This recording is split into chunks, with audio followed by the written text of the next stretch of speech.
Bienvenue dans cette nouvelle session des Accenture Sustainability Days. Vous le savez, on a 10 sessions pour créer la transformation durable au cœur des entreprises. Alors on va aujourd'hui avoir un débat sur comment financer la transition vers un modèle durable. Vous savez, jusqu'en 2050, j'ai quelques chiffres, on estime à 3500 milliards de dollars par an les investissements nécessaires pour construire les infrastructures propres, d'énergie propre requises. Ça, c'est un manuel sur l'économie circulaire qu'a publié Accenture en 2020. Et dans ce contexte, on comprend le rôle que doit jouer l'industrie financière. À quel point les établissements financiers figurent parmi les acteurs essentiels de cette transformation pour accompagner, pour eux-mêmes, mais aussi pour accompagner les entreprises vers un modèle durable. Et donc l'industrie financière doit répondre à tout un tas d'enjeux, notamment de l'innovation. Et puis il ne faut pas oublier les performances financières, les performances liées aux critères ESG, sur l'environnement, le social, la gouvernance. Voilà, on va en parler avec nos invités. Je vous les présente tout de suite. Anne-Claire Page, bonjour. Bonjour. Anne-Claire, merci d'être avec nous. Vous êtes professeure et directrice de la stratégie et de l'engagement sociétal à l'ESSEC et vous allez nous parler des programmes justement. On va voir que c'est pas aussi ancien que ça. Enfin voilà, aujourd'hui vous poussez ça auprès des élèves, auprès des professeurs. Avec nous également Julien Siroux. Bonjour. Bonjour. Julien, merci d'être avec nous. Vous êtes directeur exécutif marché de capitaux chez Accenture. À vos côtés, Godefroy de Colombe, bonjour. Bonjour. Global CEO chez AXA Investment Manager. Et Patrice Indinga, bonjour. Bonjour Frédéric. Patrice, vous êtes président de Manaos. C'est une filiale de BNP Paribas. C'est une plateforme, vous allez nous expliquer tout ça. Vous allez voir, c'est passionnant. On va intégrer pas mal de sujets avec des startups qui vont venir se mêler à tout ça. On va démarrer avec les enjeux. Avec vous, Julien Siroux, donc les enjeux généraux sur ce thème du financement, voilà, pour qu'on pose un peu les bases de notre discussion ensemble sur le thème du financement de la transition vers ce modèle durable. Alors pour vous, les acteurs privés ont globalement pris conscience des enjeux. Et d'ailleurs, il y a un chiffre qui illustre cela. Le nombre d'investisseurs ayant adhéré au principe pour l'investissement responsable, c'est un programme élaboré par l'ONU, a bondi de 28% au cours de l'année 2020. Donc on voit, c'est assez récent. Donc c'est peut-être pour ça que ça explique que les initiatives concrètes tardent un peu. Mais en tout cas, les réflexions semblent bien ancrées.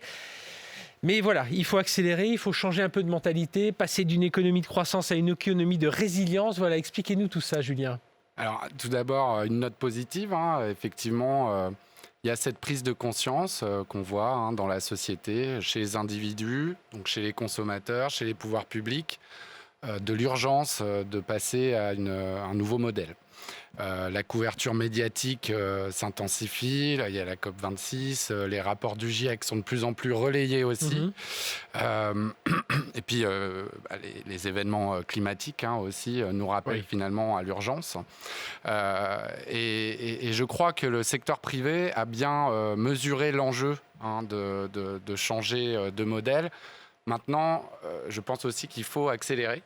Voilà. Comment faire comment faire. Je pense qu'on reviendra là-dessus pendant la séance. Mais accélérer, je dirais, c'est savoir où aller. C'est-à-dire passer d'une économie donc je qualifierais... Savoir d'où on vient, sans doute déjà. Savoir d'où on vient, avoir les bons indicateurs. Une économie de croissance dont la performance est uniquement mesurée par la performance économique, le profit... vers une économie que je qualifie de résilience, donc qui va savoir s'adapter à ces changements, à ces nouveaux enjeux, et donc qui nécessite de mesurer aussi l'impact des entreprises sur des critères, vous l'avez dit, ESG, donc environnementaux, sociétaux et de gouvernance. Qui sont des critères aujourd'hui qui s'ancrent dans les rapports des entreprises. C'est pas juste se dire, tiens, je veux être un peu plus green, je veux préserver la planète. Aujourd'hui, on le dit bien, on le répète, ceux qui nous écoutent en sont bien conscients, mais il faut quand même le rappeler. Aujourd'hui, c'est inscrit noir sur blanc dans le rapport annuel des entreprises. Alors tout à fait, on le verra avec une standardisation qui doit encore venir. Et donc dans les entreprises, mais aussi dans les établissements financiers pour mesurer finalement l'impact des investissements par rapport aux enjeux du monde du 21e siècle, donc aux enjeux notamment climatiques, mais aussi sur la biodiversité. Et on en reparlera avec nos deux témoins dans un instant. Anne-Claire, au sein de l'ESSEC, vous êtes aussi confrontée à cette prise de conscience. Il y a une demande de croissance. Alors, d'un côté, des recruteurs qui viennent chercher vos élèves pour les intégrer dans leurs entreprises, mais aussi des élèves qui sont de plus en plus regardants, attentifs à tous ces critères ESG. Oui, je rejoins Julien pour dire qu'on sent qu'on a peut-être atteint un point de bascule, même si il faut maintenant qu'on passe de la prise de conscience et des discours aux actes. Au fait, oui. Et du coup, école de commerce est donc lieu où vont se former les futurs cadres et dirigeants des entreprises et des institutions financières de demain. On a un rôle particulier à jouer dans le fait d'équiper ces jeunes générations pour qu'elles puissent prendre les décisions demain qui ne seront pas forcément faciles à prendre quand il s'agira de gérer un certain nombre de trade-off entre les performances financières, les performances environnementales, sociales. Mais même vous, dans votre fonction, vous êtes directrice de la stratégie et de l'engagement sociétal à l'ESSEC. C'était une matière qui faisait partie comme des autres matières. On y allait, on n'y allait pas d'ailleurs. Et depuis 2 ans, non, c'est une matière, tous les élèves y passent. Oui, c'est ça. C'est-à-dire que très clairement, il y a à la fois une demande de nos élèves pour ces sujets-là. Ils vont être impactés peut-être encore plus que nos générations par ces changements climatiques. Ils ont donc des attentes très fortes d'être formés, préparés, équipés pour faire face à ces enjeux. Les recruteurs, les entreprises, elles commencent effectivement à comprendre qu'il va falloir qu'elles changent des choses et elles ont besoin de pouvoir recruter des élèves compétents sur ces sujets. Elles savent aussi que si elles n'offrent pas à nos élèves des jobs qui ont une composante sociétale forte, elles auront du mal à les attirer parce qu'ils sont très exigeants et ils sont prêts à dire non, je renonce à une belle carrière, un beau salaire, si le sens et la capacité d'impact social positif n'est pas il faut prendre présent. conscience de ça aujourd'hui. Oui, on a beaucoup d'entreprises dont on sent qu'elles bougent par la conscience des enjeux, mais aussi par la conscience de la nécessité de rester en capacité d'attirer des élèves talentueux, mais très exigeants sur ces sujets sociaux et environnementaux. Et donc, fort de ces constats-là, et par ailleurs d'un engagement, l'ESSEC, on a plus d'une centaine d'années, on a un ADN qui est assez fort sur les sujets humanisme, responsabilité sociale, et donc on s'intéressait à ces sujets, innovation sociale, responsabilité sociale et environnementale depuis un moment, mais de manière un peu périphérique, c'est-à-dire que ça ne concernait que les élèves qui étaient passionnés par ces sujets-là. La bascule qu'on a fait il y a maintenant 2 ans de ça, c'est de dire ce ne sont plus des sujets simplement pour des passionnés militants, ce sont des sujets pour tous. Et donc, 100% de nos élèves aujourd'hui sont sensibilisés aux enjeux climatiques quand ils rentrent à l'école, considérant que pour pouvoir prendre les mesures nécessaires en matière d'investissement, en matière de financement, en matière de stratégie, en matière de modèle économique, il faut d'abord comprendre c'est quoi les enjeux climatiques. Donc on a 20 heures de contenu obligatoire pour tous les élèves, qu'ils soient passionnés ou pas passionnés par le sujet, ça peut arriver aussi. pour les sensibiliser vraiment aux enjeux et les mettre en capacité ensuite, quand ils vont prendre des cours de finance, les cours d'économie, que ça y ait cette petite musique qui résonne. Poser les bonnes questions et y apporter idéalement les bonnes réponses. Alors, j'ai dit en introduction, Julien Siroux, l'industrie de la finance a évidemment un rôle clé à jouer dans ce domaine pour accompagner cette transition, et ça peut se jouer sur différents niveaux. Oui, à mon sens, l'industrie de la finance, elle est critique pour cette transition, pour 3 raisons, je pense. Premièrement, elle doit réinventer des nouveaux produits, des nouvelles manières d'investir pour répondre aux attentes des investisseurs. Deuxièmement, c'est l'industrie de la finance qui va porter le financement dans l'économie réelle de cette transition. Donc, ça va complètement modifier aussi la logique d'octroi de crédit, notamment des banques. Et puis, le troisième point qui me semble très important et qu'on oublie souvent, c'est que l'industrie de la finance, elle porte le risque de cette transition, quelque part le risque financier de cette transition. Alors, notamment les assureurs, qu'est-ce qu'ils vont pouvoir assurer dans un monde où les catastrophes climatiques vont s'intensifier et donc doivent intégrer dans leur modèle de risque, dans leur gestion, cette nouvelle dimension. Les banquiers, les gestionnaires d'actifs qui portent dans leur bilan, dans leur portefeuille aujourd'hui, une exposition à ce que je qualifierais d'ancienne économie, donc carbonée, les pétroliers, les gaziers, les industriels, les constructeurs automobiles, ils portent finalement le risque de dévaluation de cette économie au profit de la nouvelle. Donc ils doivent l'anticiper aussi. Et puis notamment aussi mesurer, pas seulement les risques financiers, mais les risques climatiques, etc., que constitue leur position financière. Donc on voit tous ces enjeux. Alors, Godefroy de Colombe, alors chez vous, c'est un vieux sujet. Lorsqu'on a préparé cette table ronde, on m'a dit de deviner depuis quand nous parlons de finances vertes au sein d'AXA. Alors vous, c'est la partie AXA Investment Manager, mais enfin, globalement au sein d'AXA, j'ai dit, je sais pas, les années 2010, j'ai dû dire 2010, 2014, vous n'y êtes pas du tout, c'était 1998. 1998, ouais. On appelait ça la finance responsable. Et le premier contrat qui a été commercialisé par des agents AXA dit de finance responsable, c'est 1998. Et donc aujourd'hui, évidemment, hein. aujourd'hui, ça s'est accéléré et encore plus sur ces dernières années. Et pour vous, ce qui est important dans tout ça, et on va beaucoup en parler là, parce que c'est au cœur de ça, c'est tout ce qui concerne le recueil des datas, l'exploitation de ces datas. Et c'est là où il y a un vrai, on a besoin d'indicateurs, mais on a besoin pour mesurer, pour voir d'où on va, pour voir où on va aller. Ouais. Alors, le premier enjeu, en vrai, c'est plutôt une bonne nouvelle, c'est que c'est un enjeu de vente. Et ça, c'est peut-être quelque chose qui est assez nouveau par rapport à 1998, c'est qu'aujourd'hui, chez AXA IM, on répond avant tout maintenant, et heureusement, à une demande de nos clients. Alors, notre premier client, c'est AXA. Il porte à peu près la moitié, on va dire, pour faire simple, des actifs qu'on a sous gestion, des 1000 milliards qu'on a sous gestion, juste pour donner des ordres de grandeur. Et AXA, depuis donc longtemps, est très exigeant sur ces enjeux de durabilité, mais ça, c'est intrinsèque au business model d'un assureur.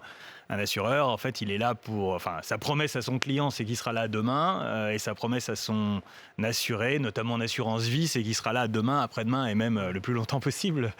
Et donc, dans les stratégies de gestion d'AXA IM, il y a toujours eu ces enjeux de long terme, de value long terme. Donc, c'est vrai que par ADN depuis toujours, il y a ces enjeux de construction d'un return à long terme. Après, la bonne nouvelle, c'est que dorénavant, ça nous a permis de développer une expertise, mais aujourd'hui, je pense que je suis pas loin de... on doit faire 95 à 100% des produits qu'on vend là aujourd'hui sont des produits ESG.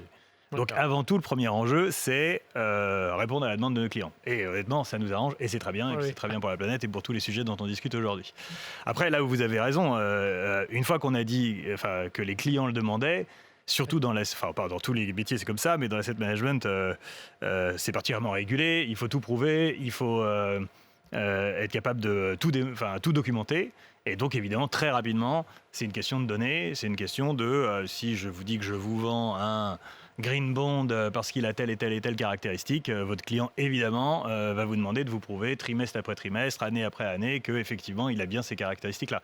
Ou à l'inverse, il va vous dire, moi, j'ai, pour une raison XY, des besoins d'avoir tel et tel impact sur les émissions de CO2, la température, ou là on parle que d'environnement, mais ça peut être aussi sur du social ou de la gouvernance. Et donc il faut que nous on soit capable d'avoir des produits qui répondent à ces demandes qui sont assez hétérogènes. Et dès que vous commencez à mettre le doigt là-dedans, vous parlez de data et vous parlez de reporting. Oui, on aura l'occasion de revenir. Patrice Ininga, donc de Maneos. Alors, de votre côté, au-delà des enjeux climatiques, on le sait bien, l'effondrement de la biodiversité, les enjeux climatiques généraux. Donc là, avec vous, on s'intéresse à notre sujet aujourd'hui de financer la transition vers un modèle durable. Ce qu'il faut aussi, c'est bien flécher. Et c'est peut-être le souci que l'on a parfois, c'est de pouvoir bien flécher l'épargne, l'investissement vers cette finance verte, savoir déjà de quoi on parle, et puis une fois qu'on a bien identifié, savoir vers où on va. D'abord, si on prend un peu de recul, ce n'est pas la finance qui va sauver le monde. Il faut pour ça que les comportements de chaque individu et les engagements des États, notamment les États-Unis, l'Union européenne, les grands pays comme la Chine ou l'Inde, soient modifiés. Donc la finance ne peut pas tout. Par contre, si elle ne peut pas tout, elle peut beaucoup. Si je mets de côté la banque et que je ne parle que de finance et des investissements, il y a à peu près 100 000 milliards d'actifs qui sont aujourd'hui investis dans le monde et gérés par des sociétés comme AXA IM. Et c'est cette épargne-là qu'il faut effectivement flécher vers des investissements responsables ou durables. Et donc c'est ce que les anglo-saxons appellent « the shift of trillions ». Donc, s'il faut 3 500 milliards, par exemple, pour financer, donc il y en a 100 000 aujourd'hui qui sont disponibles et qui vont être réalloués et donc qui doivent être fléchés. Pour ça, je rejoins tout à fait ce qui a été dit, c'est-à-dire que l'enjeu, c'est la donnée, c'est de savoir quels sont les investissements qui sont réputés responsables, donc quels sont les émetteurs d'obligations, d'actions, qui ont un comportement propice, responsable et donc favorable au ralentissement du réchauffement climatique notamment. Alors on aura l'occasion, je vais vous poser une question sur Manaos, on aura l'occasion de revenir sur la plateforme tout à l'heure, parce qu'en gros on a partagé notre discussion, on a les enjeux, ensuite on a l'impact pour les acteurs financiers, et puis on aura les moyens, les solutions, on rentrera encore plus dans du concret, mais quand même nous dire un mot sur Manaos, donc spécialisé sur les ESG, enfin ces critères ESG, et pour vous c'est une bonne plateforme, on reviendra sur ce que vous faites exactement, mais c'est une bonne plateforme d'observation des comportements des investissements. En gros, les investisseurs, ils viennent sur votre plateforme pour essayer de trouver des scorings, pour voir quels sont les bons projets verts. Mais pour vous, du coup, vous pouvez vraiment voir, c'est un bon baromètre. Quoi, Oui, c'est ça. On est observateur, disons, du changement qu'évoquait Julien tout à l'heure. Il faut voir quand même que même si la RSE est un concept ancien, notamment en France avec Nicole Notta, même si on a une grande capacité en Europe, une grande compétence sur ces sujets qui sont maintenant même enseignés dans des écoles de commerce, pour autant, la prise de conscience, elle est récente. Elle est liée à beaucoup de facteurs qu'a déjà évoqué Julien, mais il y a une accélération qui est juste fantastique sur le domaine aujourd'hui. Et ce qui a vraiment changé, finalement, pour l'instant, c'est le discours. Alors, ce qui est positif et négatif. Je pense qu'il y a beaucoup de contestataires seraient les premiers à vilipender la finance si elle ne prenait pas ce sujet à bras-le-corps et si elle ne s'en saisissait pas pour transformer le monde. Mais lorsque aujourd'hui les grands patrons ont des discours aux tribunes des Nations Unies ou de la COP26 pour dire qu'ils s'engagent dans la finance verte, il y a beaucoup d'inquiétudes, on va dire, de greenwashing de la part de ces acteurs-là. Mais quelque part, je les défends un peu. Au moins, ils en parlent. C'est ça. Pendant des années, ils n'en ont pas parlé. Exactement. Donc là, c'est déjà ça. Alors maintenant, c'est une grande responsabilité. Ouais. Et c'est, je pense, ce qui fait toute l'importance de la table ronde qu'on a aujourd'hui, c'est que une fois qu'on l'a dit, il faut joindre les actes à ces paroles et nous serons très attendus. Alors pour nous qui travaillons dans la finance, je pense que c'est une question d'honneur, une question même de soutenabilité, on va dire, de le réaliser. Mais c'est aussi, je pense, une question vraiment sociale. C'est-à-dire que le public ne pardonnera pas à la finance de les avoir trompés sur ce sujet-là. Alors, il y a justement un chiffre intéressant, je vais faire justement rebondir Godefroy là-dessus. C'est une étude Delivering on the Promise of Sustainability, c'est Accenture qui a sorti cette étude, c'est en juillet 2021. 52% des investisseurs déclarent que les dirigeants qui établissent un lien entre leur rémunération et les objectifs ESG, parce que c'est aussi une façon de leur dire, vous serez mieux payé si vous atteignez bien ces critères ESG, aurait un impact positif sur leur confiance dans une entreprise. Donc on voit que les investisseurs regardent si le patron a ses incentives, a une rémunération qui dépend en partie de ces critères ESG, et ils ont plus confiance dans l'entreprise. Donc on voit que ça marche bien. Et alors je rebondis, on parlait de COP26, on parlait de grands patrons, il y a ce chiffre-là, Godefroy de Colombe, c'est votre PDG, votre président à la COP26, il dit « Nous ne couvrirons que les acteurs pétroliers ». Alors là, il parlait de ces acteurs particuliers. « Nous ne couvrirons donc sur les assurances que les acteurs pétroliers crédibles sur la transition ». En gros, en 6 mots, 8 mots, il a décrit tous les enjeux. Il faut être un acteur crédible. Ouais, honnêtement, c'est pas parce que c'est mon patron, mais honnêtement, cette phrase, elle est vraiment très habile, parce qu'en plus, le verbe « couvrir », c'est le mot qu'on emploie dans l'assurance. Oui. Effectivement, vous couvrez en assurance, mais aussi c'est le mot qu'on utilise en asset management. Vous couvrez ou non un titre, quoi. Et ça s'applique à tous les métiers d'AXA, l'assurance comme l'asset management. Et là, on arrive... parce que c'est tout à fait juste. Enfin, pendant longtemps, c'était assez déclaratif de dire oui, on veut favoriser des acteurs qui sont déjà des bons élèves. Mais en fait, je pense que le stade d'après, ou en tout cas celle là où nous on est aujourd'hui, c'est finalement, c'est de favoriser les acteurs les plus crédibles dans le financement de la transition. Et en fait, quand vous commencez à creuser le sujet, vous vous dites, je vais vous prendre, on est un très gros acteur de l'immobilier par exemple. L'immobilier, il y a ce chiffre que je trouve toujours très impressionnant. Les buildings dans le monde, pas chez AXA, mais dans le monde, sont à l'origine de 40% des émissions de CO2. Les voitures, entre 5 et 10. Ouais. C'est juste, alors on est sur des voitures, mais on est aussi des plus gros investisseurs immobiliers. Donc, Et sur l'immobilier, vous avez deux manières de faire. Soit vous dites, je suis un acteur green, je n'achète que des buildings green, d'accord ? Soit vous dites, et là vous aurez une bonne note parce que votre portefeuille sera green. Ouais, après, il faut les Soit trouver. vous dites, non, en fait, je vais acheter des buildings noirs, enfin c'est l'inverse de Ouais. green, d'accord ? Mais avec mon rôle d'investisseur, où je les porte pendant 10 ans et je les transforme en réalité, concrètement, là c'est très concret, Mhm. et ben je vais faire que dans 10 ans, il sera green. Donc là, vous avez acheté, dans mon portefeuille, j'ai des actifs noirs au début, mais surtout à la fin, j'ai des actifs verts. Et ça, je pense que c'est beaucoup plus fort. Et c'est Ouais. sur un actif, sur un titre liquide, c'est la même chose de dire, je rentre sur un titre, parce que je trouve que la stratégie de son patron, un peu ce que vous avez dit, est crédible sur la transition. Et donc, c'est une manière de soutenir cette stratégie, d'accord ? Mais à l'inverse aussi, il faut être capable de dire, au bout de... Alors, nous, on a sorti cette règle tout récemment, où on dit, c'est 3 strikes and you're out. C'est-à-dire, ils ont 3 ans pour démontrer à nos équipes d'engagement, d'analystes, qu'ils font ce qu'ils disent et ils disent ce qu'ils font, d'accord ? Sur ce sujet. Et si au bout de 3 ans, on n'est pas convaincu, on sort de la couverture du titre. C'est la même chose en assurance. Patrice ? Oui, on parlait de maturité des investisseurs tout à l'heure, et c'est exactement ça. C'est-à-dire qu'il y a 2 ans, on ne pouvait pas avoir ce type de discours, il n'y avait pas cette maturité sur le marché. On ne parlait que de risque. Maintenant, on parle d'impact. Et c'est sans doute beaucoup plus intéressant de parler d'impact que de parler uniquement de risque. Et justement, le Covid, il faut bien le prononcer un moment, ce mot-là, ça a joué un rôle, parce que, enfin, ça a joué un rôle. La période qu'on a traversée a joué un rôle, parce que du coup, on a pu prendre un peu de recul et voir quel était l'impact, non, Patrice, selon vous ? Oui, tout à fait. C'est-à-dire qu'il y a eu une prise de conscience générale où tous les sujets ont été mélangés. Mhm. Mais ça a été clairement un moment un peu d'introspection pour chacun d'entre nous. En tout cas, il y a eu très certainement un moment Covid qui fait qu'aujourd'hui, on peut avoir autant de pression à la fois des investisseurs et des équipes de gestion sur ce sujet.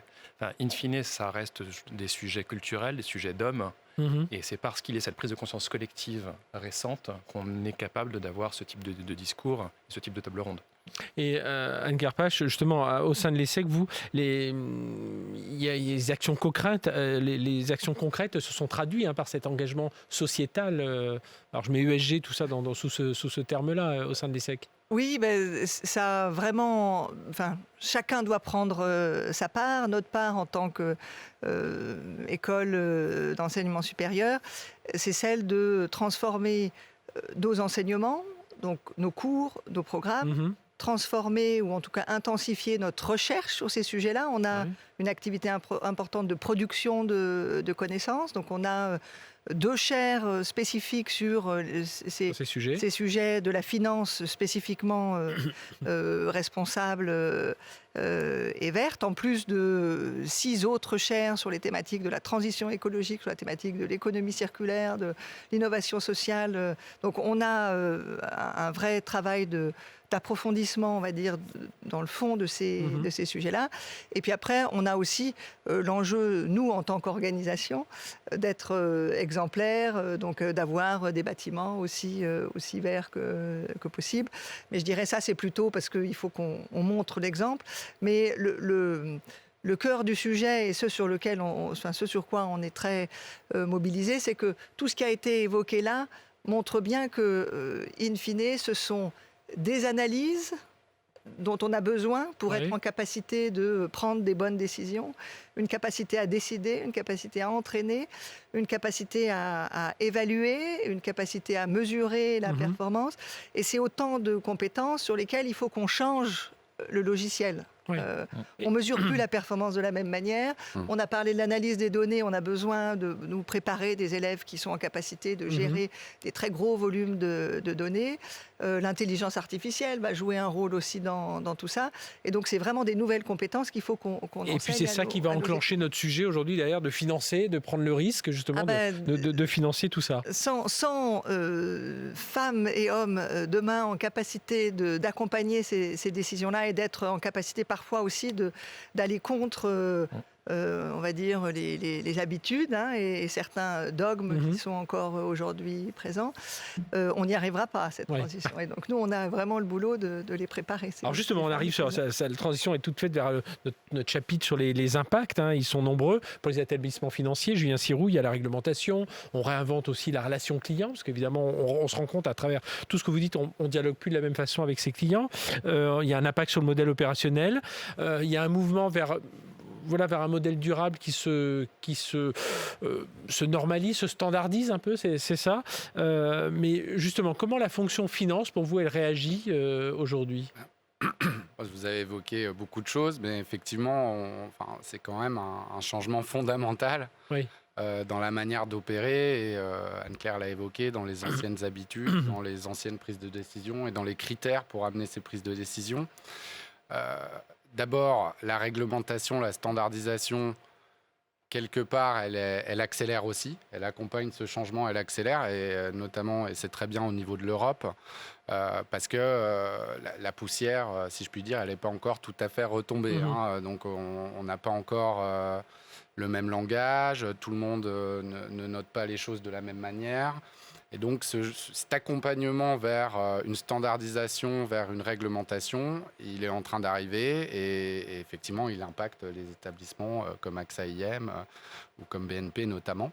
Qu'on parle de plus de transparence, on parle de taxonomie pour avoir un langage unifié, commun, et justement pour éviter des éléments notamment de greenwashing.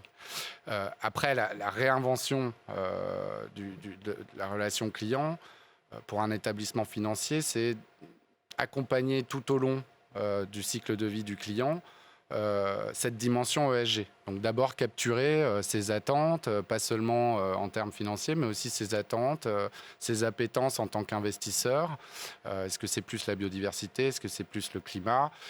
Et puis tout au long du cycle de vie, lui faire le bon reporting, Godefroy l'a évoqué, donner de la visibilité sur la manière dont son argent est utilisé. Et donc ça, c'est un impact assez fondamental. Et la relation digitale aussi, et notamment des initiatives comme Manaos, accompagnent ce changement dans le cycle de vie du client. Et puis, il y a tout le changement du modèle opérationnel, donc je peux dire l'usine en tant que telle de l'établissement financier. On l'a évoqué, des quantités de données qui sont exponentielles, puisque c'est une chose de s'occuper de la donnée financière, mais là on parle de données sur tout plein d'autres axes, notamment la biodiversité, notamment le climat, les températures. Et donc il faut l'intégrer dans toute la chaîne de valeur et il faut impacter l'ensemble des processus et également le changement de culture qui s'accompagne aussi par de nouvelles compétences. Et en plus, tout ça, il faut le faire assez vite. Parce qu'il faut pas attendre, on ne peut pas attendre comme ça, surtout avec ce qu'on vient de connaître là. On ne peut pas s'amuser à attendre à la fois pour la planète, mais à la fois pour l'économie, attendre 10-12 ans, de mettre des grands plans et se dire qu'il faut aller vers là. Il faut aller assez vite. Alors, ce qui est bien, c'est que justement, comme les investisseurs le demandent, ça force aussi les établissements financiers à aller relativement vite. Et puis la réglementation en remet une couche, si je puis dire. Alors, on parle réglementation aussi, justement, avec vous, Godefroy de Colombe. Ce sont ce que les clients demandent. Alors, lorsqu'on a préparé ça, vous m'avez parlé des articles, le respect des articles 8 et 9 donc du règlement Disclosure, qui a été publié en 2019 par l'AMF, pour créer de nouvelles obligations de transparence en matière de durabilité pour les acteurs du marché. Donc ça, cette transparence, je ne veux pas dire c'est nouveau, on ne va pas dire que les banquiers, les établissements financiers n'étaient pas transparents avec leurs clients, mais là, autour de ces critères-là, il y a une vraie transparence qui est demandée. C'est pas juste de dire si, je vous assure, je suis dans les bons critères ESG, il faut l'apporter. Alors on parle de data évidemment, mais comment on fait pour apporter davantage de transparence? Alors c'est quand même un vrai changement, c'est un très très gros changement en vrai. Mais je pense qu'il était nécessaire. Enfin, c'est sûr que quand on a une nouvelle réglementation qui nous tombe sur la tête dans l'asset management, généralement on n'est pas hyper content. Mais là, celle-là, je pense là pour le coup, franchement, je pense qu'elle est assez nécessaire parce que on l'a dit tout à l'heure. Je pense que le principal risque, c'est ce fameux risque de greenwashing. C'est-à-dire que maintenant, je crois qu'on a compris dans la discussion. Enfin, il y a eu une formidable accélération depuis quelques années. Donc maintenant, je pense qu'il n'y a pas un seul asset manager qui se dit pas vert, quoi. Enfin, c'est l'unique stratégie aujourd'hui de tout le monde. Donc, reste à savoir. En fait, il y en a quand même qui sont moins verts que d'autres, quoi. Rien que pour Le régulateur, il est aussi là pour que les investisseurs puissent choisir de manière éduquée, informée, transparente, etc. Donc je pense que c'était bienvenu de déployer cette réglementation. Peut-être 2 choses là-dessus. Ce qu'on pourrait quand même attendre, c'est qu'il y ait un alignement des régulations. En tout cas, en Europe, on pourrait avoir un alignement des réglementations nationales et européennes, parce que Déjà. c'est vrai que... Si on l'a pas au niveau mondial, qui sera compliqué, il faudra déjà l'avoir. Et ça, je pense que c'est quand même un peu regrettable. Tous les régulateurs en sont d'accord, les Européens et les nationaux, mais bon, néanmoins, force est de constater que que toutes les régulations tombent mois après mois de manière désordonnée. Et c'est vrai que derrière, ça demande un boulot formidable et surtout des coûts énormes. Et donc à la fin, c'est quand même les investisseurs qui les payent. Parce que, il n'y a quand même pas de magie. Donc ça, je pense que dans les années qui viennent, on a un vrai enjeu d'ores et déjà de rationalisation. Après, je pense que c'est néanmoins très bien. Alors, les fameux articles 8 et 9, c'est un tout petit peu jargon, mais bon, maintenant, je pense que de plus en plus, ça le sera moins. Non, justement, moi, ça m'a forcé à les regarder, en tout cas, et de voir à quoi ça correspondait. Même les investisseurs, même finaux, individuels, si vous êtes vous avez une assurance vie, vous pouvez demander à vos conseillers, je voudrais des fonds article 8 et 9. Alors, article 8, c'est des fonds dits sustainable. Article 9, c'est des fonds à impact, comme disait Patrice tout à l'heure. Chez AXA IM, ça illustre la chose. Moi, maintenant, c'est factuel. 90% des fonds éligibles, il faut être liquide, etc., qui sont éligibles, sont article 8 ou 9. Je crois que je n'ai jamais vu un seul autre. Et pour vous, ça va renforcer encore plus la confiance entre vous, vos clients. Nous, on a plutôt. Ça fait longtemps qu'on dit que c'est notre stratégie, parce que comme je l'expliquais tout à l'heure, c'était un peu. Il faut quand même se dire qu'à une époque, c'était pas un énorme avantage compétitif, parce que les fonds ESG performaient moins bien que les fonds non ESG. Vous voyez même ça comme un frein. Quoi. Donc, là, c'est un peu une espèce de reconnaissance d'un travail sur lequel on a quand même mangé du pain noir pendant longtemps, quoi. Donc aujourd'hui, je pense que nous, on est plutôt contents de voir les chiffres de nos concurrents qui sont bien moins. Alors, Patrice Iniga, vous, quand on parlait quand on prépare ce plateau-là, vous m'avez dit, les investisseurs, alors pour financer cette transition vers un modèle durable, les impacts sur ces secteurs financiers, les investisseurs doivent chausser des lunettes 3D. Il faut revoir une grille de lecture, il faut revoir la gestion des risques. Alors, expliquez-nous un peu ce que vous vouliez signifier lorsque vous Quand j'étais sur les bancs de la fac au siècle dernier, on nous expliquait que la finance se résumait en couple rendement-risque, donc il fallait maximiser le rendement tout en minimisant le risque. Et effectivement, il y a une nouvelle dimension qui est arrivée, qui est maintenant la responsabilité ou la durabilité des investissements. Donc effectivement, de manière imagée, je dis qu'il s'agit d'utiliser les lunettes 3D. Hop, on rajoute un. Voilà, donc de manière à pouvoir révéler les couleurs de son portefeuille. Et donc ça, c'est assez facile pour une société de gestion, parce qu'on a un gérant qui sait ce qu'il achète et ce qu'il vend. En général, il achète des titres lui-même, des actions, des obligations. Parfois, il investit dans des fonds de fonds. Donc lui-même va commencer à voir un petit peu moins bien aussi. Et parfois, les fonds de fonds auront eux-mêmes investi dans des fonds. Donc on a une logique de poupée russe qui se met en place. Il faut être certain qu'au bout du bout, ça va, c'est bien fléché. Voilà. Et donc autant pour un asset manager, c'est assez simple. Autant pour une société de gestion, multigestion, c'est plus compliqué. Et quand on est un assureur ou une banque privée et qu'on investit dans des centaines, voire des milliers de fonds, ça devient tout à fait impossible d'avoir une vue transparente, transparisée des actifs. Donc un des enjeux, on en revient à la donnée qui était évoquée auparavant, un des enjeux principaux, c'est de pouvoir avoir accès à cette donnée au niveau le plus granulaire, le plus fin, au niveau de l'actif, afin de pouvoir avoir cette démarche en 3 dimensions dont je parle. Et alors justement, j'en profite, je comptais vous poser cette question plus tard, mais là je vous la pose là parce que ça tombe bien. Justement, vous, Manaos, c'est exactement ça. Vous allez agréger plusieurs startups qui ont eu des idées pour faire des scoring, des mesures sur différents critères. Il y a vraiment, toutes les idées sont les bienvenues. Et vous agrégez tout ça et quelqu'un vient vous voir et à travers la plateforme Manaos va pouvoir être certain justement que le fond du fond, on reste bien dans le green. Oui, Manaos, c'est une réponse à la plupart des enjeux qu'on a évoqués aujourd'hui. Une réponse parmi d'autres, mais une réponse qui est très opérationnelle aujourd'hui. C'est une plateforme qui utilise les dernières technologies, donc ce qui permet d'avoir le meilleur niveau de sécurité et le meilleur niveau de scalabilité possible, et qui repose sur 2 piliers. Le premier, c'est l'échange des données entre les sociétés de gestion entre elles et avec les investisseurs, qui permet de connaître la composition des fonds et des mandats. C'est la seule manière d'avoir ainsi une vision complète des lignes à ligne des portefeuilles. La seule manière pour un assureur, un fonds de pension, de s'assurer que la politique d'exclusion qu'il a mise en place, par exemple, s'il dit « je ne veux pas investir dans le pétrole », s'assurer qu'il n'y a pas une petite ligne quelque part d'un pétrolier au bout d'un fonds de fonds. Donc on résout ce problème au travers de la mise en réseau des sociétés de gestion et des investisseurs sur cette plateforme. Et le deuxième pilier, c'est le fait d'avoir reconnu qu'aujourd'hui, il y a une vraie biodiversité des experts de l'ESG aujourd'hui, des fintechs, des startups, des sociétés plus anciennes comme Vigeo Eiris ou Trucost par exemple, qui sont chacun des experts dans leur domaine de l'ESG. L'un, la biodiversité, le deuxième, l'impact, le troisième, les objectifs de développement durable de l'ONU. Et ces experts qui travaillent jour et nuit, qui suent sang et eau, qui sont passionnés par ce sujet, ont 2 problèmes. Le premier, c'est qu'ils n'ont pas en général accès à la donnée des portefeuilles que j'évoquais auparavant. Et le deuxième, c'est qu'ils ont un problème de distribution de leurs solutions, donc de promotion et distribution de leurs solutions auprès des grands investisseurs.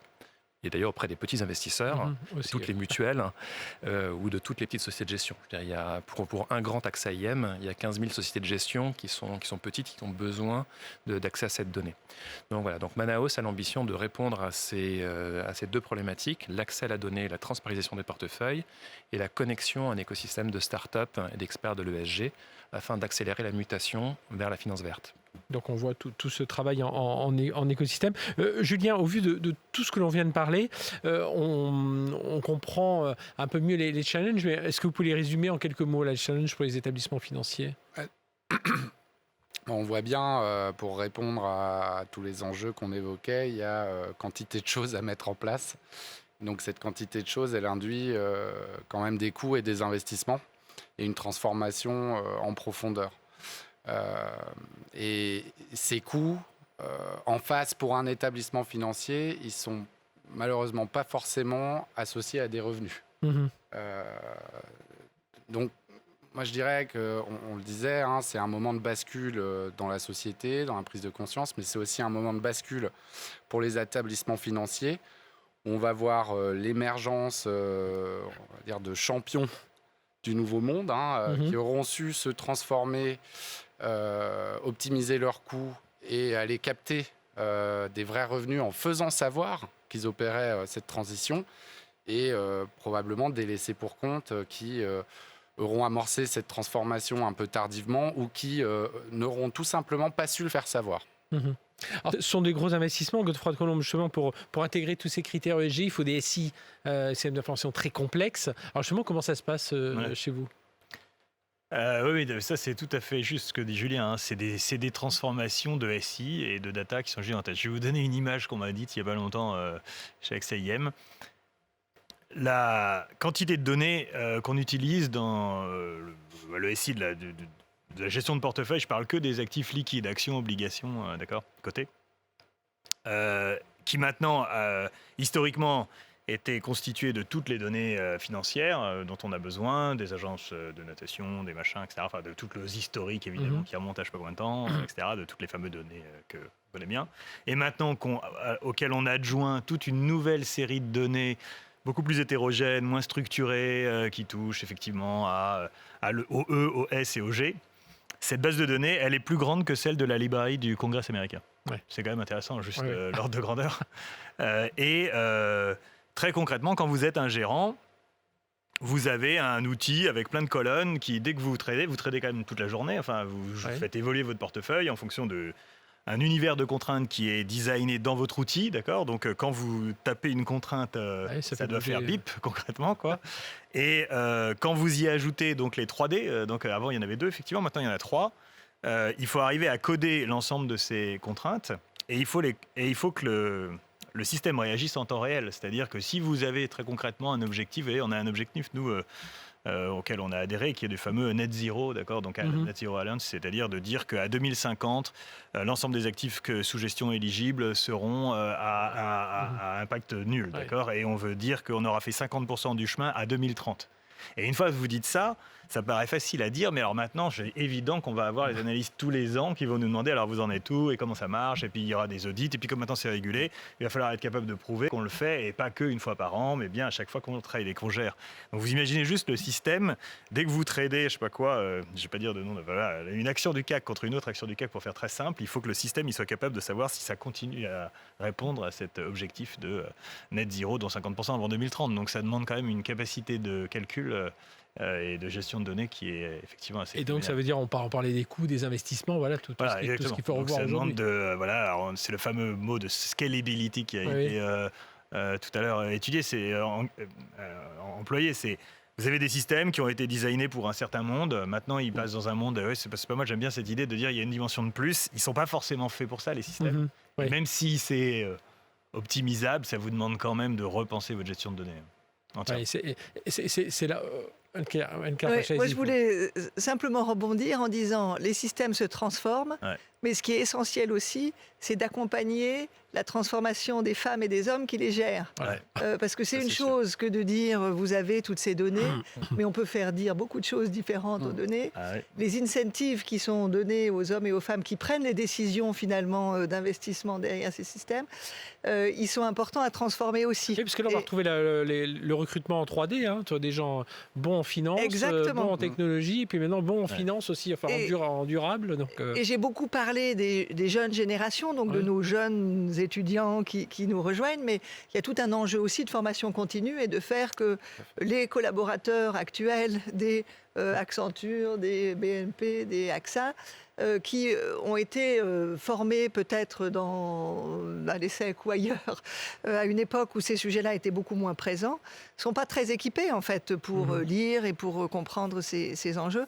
Donc il y a aussi un vrai sujet que de récupérer et d'accompagner non seulement la transformation des systèmes, mais aussi la transformation des D'où le fait qu'à l'ESSEC, vous ayez revu toute cette stratégie autour de l'engagement sociétal et le changement des cours, modification des cours. Et que notre offre de formation continue se transforme aussi pour pouvoir répondre à ces demandes croissantes des entreprises, notamment des acteurs financiers, mais pas seulement.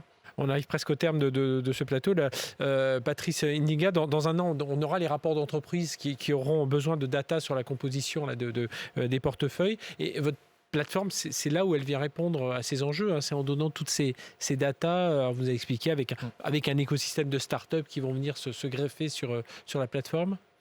Oui, c'est-à-dire qu'on est à un moment où la peinture n'est pas sèche. On n'a pas encore tous les éléments sur les réglementations. On a des nouveaux sujets qui arrivent chaque mois sur la table. La biodiversité fera l'objet d'une réglementation européenne qui va ouvrir encore de nouveaux horizons de complexité, de mise en abîme qui seront très, très difficiles pour les gérants et pour les analystes et pour les informaticiens. Et donc, nous pensons que le fait d'avoir une plateforme ouverte est le meilleur moyen d'y répondre parce que toutes les startups, les fintechs dont je parlais, vont travailler à préparer ces analyses, ces nouvelles données, et nous pourrons les combiner sur notre plateforme et faire le lien avec les systèmes d'information traditionnels des banques, des assureurs et des fonds de pension.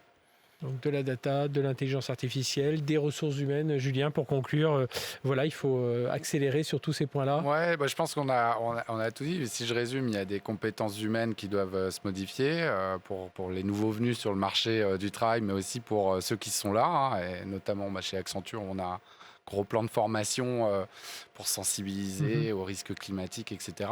Il y a la technologie. Alors c'est contre-intuitif aussi parce que la technologie elle consomme de l'énergie, mais on réussit à faire en sorte qu'elle consomme un peu moins ou qu'elle aille chercher raisonnable, l'énergie renouvelable, pour accompagner, traiter toutes ces données et compléter par de la technologie, le cloud aussi, toutes ces tendances, l'intelligence artificielle pour aider les gérants, les acteurs des établissements financiers à aborder cette transition, à s'outiller pour le monde de demain. Et puis le troisième point qui a été évoqué en filigrane par Patrice, c'est les partenariats. C'est-à-dire comment, dans ce nouveau monde, on s'associe, on mutualise, on redéfinit l'écosystème pour distribuer cet investissement nécessaire pour les établissements financiers de manière intelligente. Parce qu'aujourd'hui, il faut éviter que tout le monde fasse la même chose dans son coin sur des éléments qui ne sont pas spécifiquement différenciants et qui pourraient se mutualiser. C'est ce qu'on sent dans beaucoup de domaines aujourd'hui. On sent quand même qu'il y a plus de partenariats, de recherche, un peu de travailler en écosystème, avec des startups, parfois même avec son concurrent. Ça peut arriver aussi. Voilà, tout à fait. Mais là, il y a des vrais enjeux effectivement, de coûts à absorber par l'industrie et donc d'être intelligent dans ce qu'on fait en interne et ce qu'on délègue à des partenaires ou ce qu'on fait ensemble, tout simplement. Eh bien, merci tous les quatre. Anne-Claire Page, donc professeure et directrice de la stratégie et de l'engagement sociétal au sein de l'ESSEC, donc avec 20 heures, vous l'avez dit, maintenant obligatoire pour les élèves, qu'ils aiment ça ou qu'ils ne l'aiment pas, mais enfin, ils doivent en tenir compte aujourd'hui. Julien Siroux, directeur exécutif marché de capitaux chez Accenture, Godefroy de Colombe, Global CEO, AXA Investment Manager, et Patrice Sindiga, merci, président de Manaos, qui est une filiale de BNP Paribas. Voilà, notre session se termine. Rappelez-vous, il y a 10 sessions pour créer la transformation durable au cœur des entreprises. Ces 10 sessions ont lieu pendant ces Accenture Sustainability Days et je vous invite à en regarder un maximum pour vraiment vous imprégner de tout ça. Merci à vous quatre, merci de nous avoir suivis et rejoignez-nous sur une autre session tout de suite. Merci.